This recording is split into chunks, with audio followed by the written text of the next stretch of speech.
1641년 8월 7일 그는 자신을 폭군이라 여겼을까, 영웅이라 여겼을까? 안녕하세요 여러분. 오늘 다룰 주인공은 조선 역사상 가장 논란이 많은 인물 중 한 명입니다. 바로 조선 제15대 국왕 광해군이죠.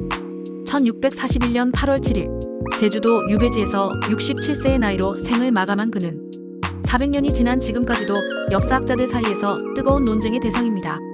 폐륜의 군주인가, 실용적인 외교가인가, 임진왜란의 영웅에서 반정으로 폐위된 왕까지, 그리고 18년간의 유배 생활 끝에 쓸쓸한 죽음을 맞은 광해군의 파란만장한 인생을 오늘 낱낱이 파헤쳐보겠습니다. 1575년 6월 4일 선조와 공빈 김씨 사이에서 태어난 광해군 이혼. 그는 서자라는 태생적 한계를 안고 태어났습니다. 위로는 포악한 친형 임해군이 있었고 선조에게는 정비의망후가 있었지만 적자가 없었죠. 어린 나이에 생모를 여의고 부왕의 냉대 속에서 자란 광해군. 외할아버지 김희철마저 임진왜란 중 전사하면서 그가 기댈 곳은 어디에도 없었습니다. 전해지는 유명한 야사가 있습니다. 선조가 아들들에게 가장 맛있는 음식이 무엇이냐? 라고 물었을 때 다른 왕자들은 각기 다른 진미를 말했지만 광해군만은 소금이라고 답했다고 합니다. 아무리 맛있는 음식이라도 소금이 없으면 맛이 없사옵니다. 이 현실적 답변이 선조의 마음을 움직였다는 이야기죠. 1591년 선조가 40세에 이르자 대신들은 세자 책봉을 논의했습니다. 선조는 후궁 인빈 김씨의 아들 신성군을 마음에 두고 있었지만 자질로는 광해군이 유력했죠. 영의정 이산해, 우의정 류성룡, 좌의정 정철이 광해군 세자 책봉을 주청하기로 했는데 여기서 동인의 영수 이산해가 교묘한 계략을 꾸몄습니다. 이산해는 표면적으로는 광해군 책봉에 동의하면서도 은밀히 인빈 김씨의 오빠에게 서인들이 신성군을 죽이려 한다고 거짓 전달했습니다. 그리고 정작 주청일에는 병을 핑계로 불참했죠. 이산해의 계략을 모르고 정철이 경연에서 광해군 세자 책봉을 건의하자 선조는 진노에 정철을 파직시키고 유배를 보냈습니다. 이후 세자 책봉 문제는 금기사항이 되었죠. 1592년 4월 13일 임진왜란이 일어나고 피난길에 신성군이 죽자 분조의 필요성이 대두되었습니다. 선조는 결국 6월에 광해군을 왕세자로 책봉했죠. 18세의 나이로 세자가 된 광해군은 평양에서 세자로 책봉된 후 선조가 피난간 빈궁을 지키며 전란 수습에 나섰습니다. 평안도, 함경도, 강원도 등지에서 군수품과 의병 직접 모집, 민심 위무와 군량미 확보로 민중들의 신망 획득, 조선 재건의 토대 마련. 하지만 아이러니하게도 부왕 선조로부터는 인정은커녕 견제와 냉대만 받았습니다. 1598년 종전 후에도 다른 왕자들은 호성 공신에 수록되었지만 광해군에 대한 포상은 기록에 없을 정도였죠.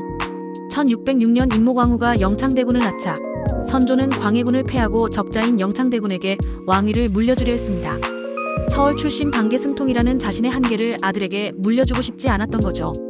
1608년 병이 악화된 선조는 영창대군이 너무 어리다는 이유로 광해군에게 왕위를 계승한다는 교서를 내렸지만 소북파의 유영경이 이를 자기 집에 숨겼습니다. 선조가 갑작스럽게 사망하자 결국 임모광후가 현실성을 고려해 광해군을 즉위시켰습니다. 1608년 2월 2일 즉위한 광해군은 즉시 개혁에 나섰습니다. 선해청을 설치하고 경기도에서 대동법을 시행했죠. 현물 납부에서 쌀로 조세를 내도록 한 이 제도는 소득에 따른 공정한 과세의 시작이었습니다. 도쿠가와 이에야스가 임진왜란 반대를 내세우며 수교를 요청해오자 광해군은 현실주의적 판단을 했습니다. 일본이 정식 국서를 보내고 무덤 훼손 범인을 인도하는 조건을 충족하자 수교에 응했죠. 기후약조의 체결이었습니다. 1618년 후금이 건국되고 1619년 명나라가 원군을 요청하자 광해군은 치밀한 전략을 구사했습니다. 강옥립을 보내 표면적으로는 명군을 원조하되 밀지를 통해 본의 아닌 출병임을 후금에 알렸죠. 명군이 사르 후 대전에서 참패하자 강옥립은 후금에 항복하며 광해군의 진위를 전달했습니다. 이로써 조선은 명과 후금 사이에서 신리를 추구하는 중립 외교를 성공시켰죠. 광해군의 어두운 면이 드러나기 시작했습니다. 1609년 친형 임해군을 교동으로 유배 보낸 후 죽였습니다. 포악하다고는 했지만 유일한 친형을 죽인 것은 많은 신료들에게 충격을 주었죠. 1612에서 1613년 김직재의 옥사와 개축옥사를 구실로 임모광후의 아버지 김재남을 사사했습니다. 더 끔찍한 것은 죽은 지 3년 만에 다시 부관 참시를 당했다는 점입니다. 가장 충격적인 사건은 이복 동생 영창대군의 죽음이었습니다. 1614년 겨우 8세의 영창대군을 강화도에 유배한 후 방 안에 가두고 장작불을 지펴 방바닥을 뜨겁게 만들어 열기로 죽였습니다. 1615년에는 능창군까지 자결하게 하는 등 왕권을 위협할 수 있는 모든 세력을 제거했습니다. 광해군과 이이첨 등은 영창대군 살해 직후부터 임모광우 폐비 공작을 펼쳤습니다. 결국 1618년 임모광우를 폐비시켜 서궁에 유폐시켰죠. 이는 인조반정의 결정적 명분이 되었습니다. 광해군 재위 시절 실권을 잡은 이이첨, 유이분, 박승종은 부원군 칭호의 창자를 따 삼창부원군이라 불렸습니다. 이들과 상궁 김계시, 허균 등은 무수한 옥사를 일으켜 반대파를 숙청하고 뇌물로 벼슬을 사고 파는 비리를 저질렀습니다.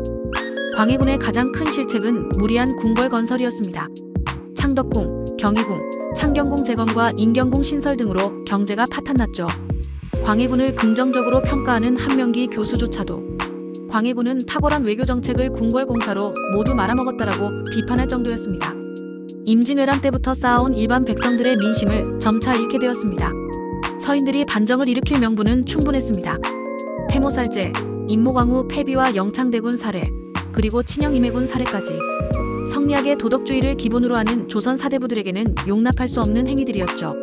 1623년 3월 14일 새벽 마침내 반정이 일어났습니다.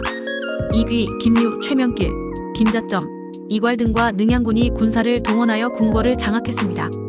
광해군을 임모광우 앞으로 끌고 갔을 때 임모광우는 광해군과 세자의 처형을 주장했지만 반정 세력은 유배로 마무리했습니다.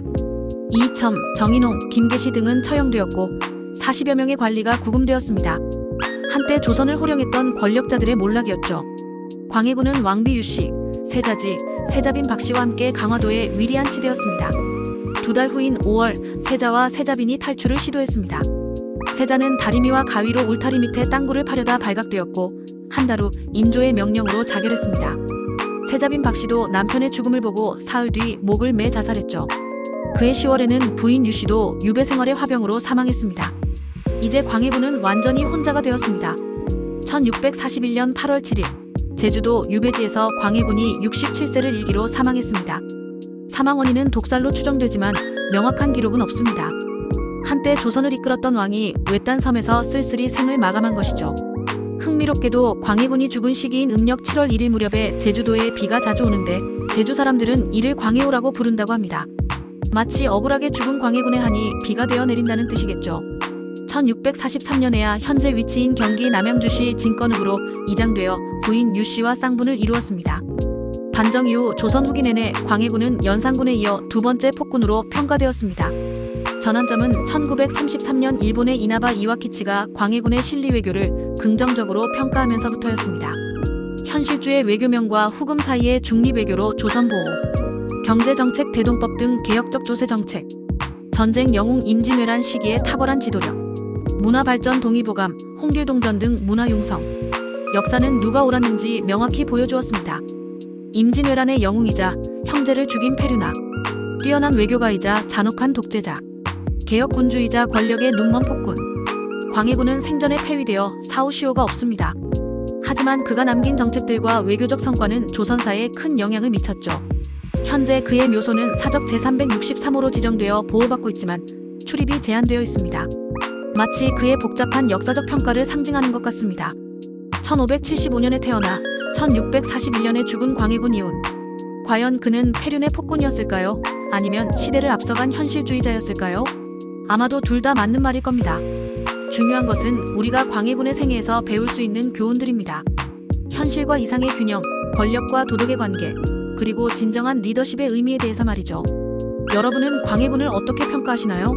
댓글로 의견을 들려주세요. 이런 역사 콘텐츠가 유익했다면 좋아요와 구독 부탁드립니다.